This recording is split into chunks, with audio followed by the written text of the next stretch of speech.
महिलांच्या शोषणासह फसवणुकीचे गुन्हे दाखल असलेला भोंदू अशोक खरात याचा खरा चेहरा आता जगासमोर येतोय।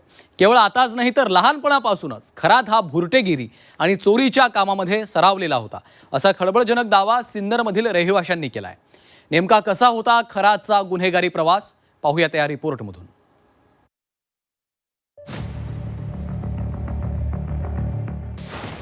अशोक खरातच्या भामटेगिरीची कुंडली।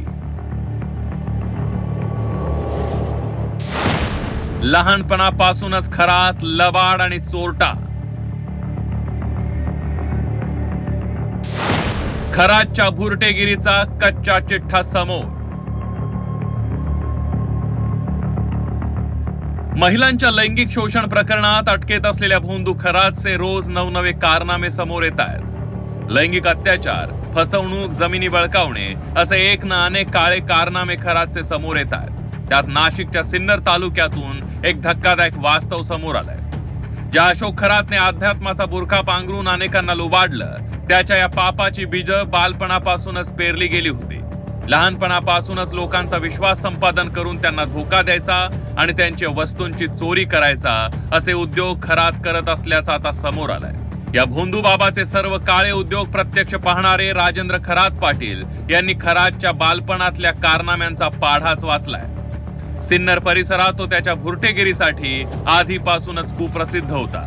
लोकांची फसवणूक करणे आणि लहान मोठ्या चोऱ्या करणे हा त्याचा छंदच बनला होता, असं पाटील यांनी सांगितलंय। सोनवणे असतील, कोणी शिंदे असतील, कोणी जाधव असतील, कोणी पवार असतील, कोणाचे नाव घ्यायचं माझा उद्देश नाही, पण त्या काळात के एल पवार सरांकडून हा बाहेर निघाला वाट लावून। तर त्यानंतर काही दिवस त्याने नाशिकला इस्टेट बूथ चालवला। तिकडून बाहेर पडल्यानंतर हा सिन्नरमध्ये आला। सिन्नरमध्ये आल्यावर त्यावेळेस नुकतेच कोकाटे साहेब आमदार झाले होते, आमदार झाले होते। आमदार व्हायच्या अगोदर यांनी अशी भविष्यवाणी केली होती का मी सगळं बघतो, पण ते सगळं खोटं होतं। कोकाटे साहेबांच्या कुठल्याही भविष्यवाणीचा याचा संबंध नव्हता, काहीच नव्हतं। पण याने फक्त बनवाबनवी केली आणि बनवाबनवीतून काही लोक याच्या आहारी गेले। त्या लोकांची पण याने 3-4 वर्षामध्ये पूर्ण प्रपंच, अस्तित्व, पूर्ण प्रॉपर्टीची बी त्याच्या नादी लागून त्यांचं वाट लागली। असे पण उदाहरण मी नावं सांगितले। नाशिकमध्ये 90च्या दशकात प्राध्यापक के एल पवार यांची नावाजलेली करिअर अकादमी होती। के एल पवार यांनी स्थानिक होतकरू तरुण म्हणून आपल्या अकादमीत अशोक खरातला नोकरी दिली। मात्र 2 वर्षात पूर्ण अकादमी आणि त्यांच्या परिवाराला खरातने उद्ध्वस्त केल्याचं राजेंद्र खताळ पाटील यांनी सांगितलंय।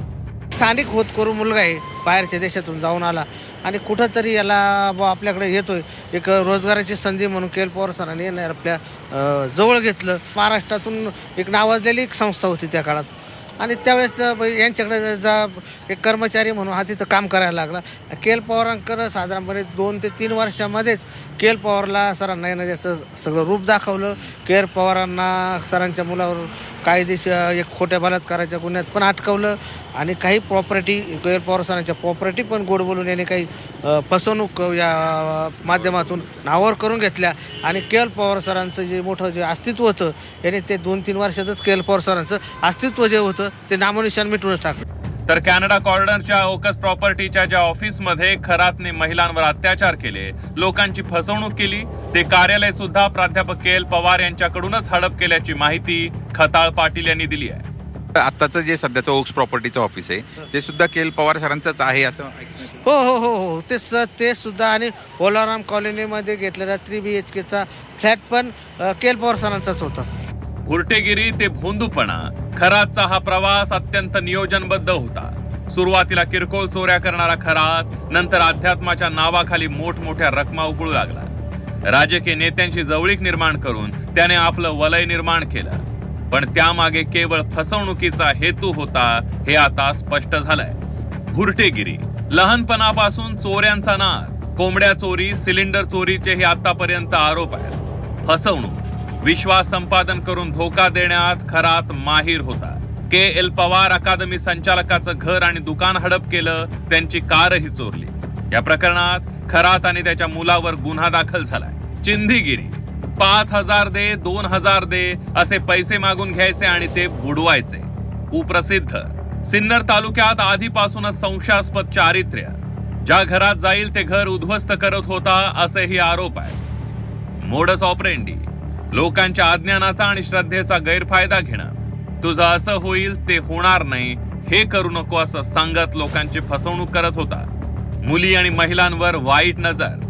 गावातील आणि अकॅडमीतील मुली, मित्रांच्या बायका आणि अनेकांची घरं उद्ध्वस्त केली. सिन्नरमध्ये भुरटेगिरी करणारा हा तरुण महाराज कसा बनला आणि त्याने सिस्टमच्या डोळ्यात कशी धूळफेक केली हा मोठा प्रश्न आहे. मात्र त्याच्या उघड झालेल्या या सर्व उद्योगांमुळे आता प्रत्येक जण आपल्याला आलेल्या अनुभवांची चर्चा सिन्नरमध्ये करतोय. गुन्हेगारी प्रवृत्तीच्या या खरातचे हे उद्योग आजचे नाही आहेत, तर आधीपासूनच तो अशा वाईट प्रवृत्तीचा असल्याचं समोर आलंय. या खराच्या भीतीपोटी गावातील लोक याच्याबद्दल कुणाशी बोलत नव्हते. मात्र आता त्याच्या अटकेनंतर गावकऱ्यांनी त्याच्या भामटेगिरीची कुंडली मांडायला सुरुवात केली आहे. आता पोलीस तपासात त्याच्या जुन्या गुन्हेगारी नोंदी आणि सिन्नरमधील त्याची पार्श्वभूमी किती महत्वाची ठरते ते पाहावं लागेल. योगेश खरे, झी 24 तास, नाशिक.